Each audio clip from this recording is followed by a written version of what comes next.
that you're anti-war and anti this perpetual war that the U.S. seems to always be in. I'm concerned as a Palestinian American because there's also been a perpetual occupation that has been going on for 50 plus years in the West Bank. Along with that, President Trump has been basically part of Netanyahu's Likud party with the sort of policies that he's taken into action, such as moving the embassy to Jerusalem and just yesterday proclaiming that the Golan Heights is Israeli territory. So I kind of have a three-part question for you.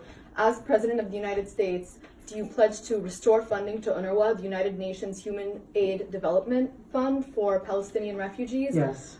Great. Do you also pledge to protect the free speech rights of Americans who support the boycott, divest, and sanctions movement, which has been under attack bipartisanly, Republicans and Democrats? Yes. Thank you for that. And it's also great to hear you call out our allies, most notably Saudi Arabia. You called Trump Saudi Arabia's bitch, which I would 100% agree with. Do you pledge as President of the United States to hold Israel accountable? Just this month, the UN released a report that stated that Israel has committed war crimes in killing children, journalists, and medics at the border in the Gaza Strip. Would you, as President of the United States, hold our ally Israel accountable for human rights violations and violations of international law? Yes, we need to look at, the question is how.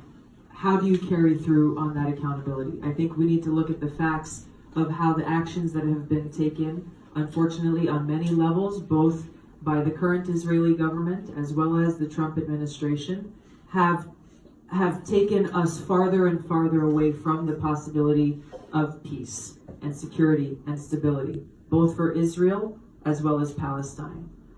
Our role here in the United States, I think, is to see how we can provide that leadership to help bring back and reshape the landscape for that path towards peace. Ultimately, that's the objective I think that we all share, and recognizing that every person, whether you're Palestinian or Israeli, should have that opportunity, should be treated with that same sense of equality, should have that ability to live in peace and security in their own homes and on their own land. Throughout my time in Congress, I have a strong record of speaking out against these furthering of the settlements and throwing Palestinians out of their home.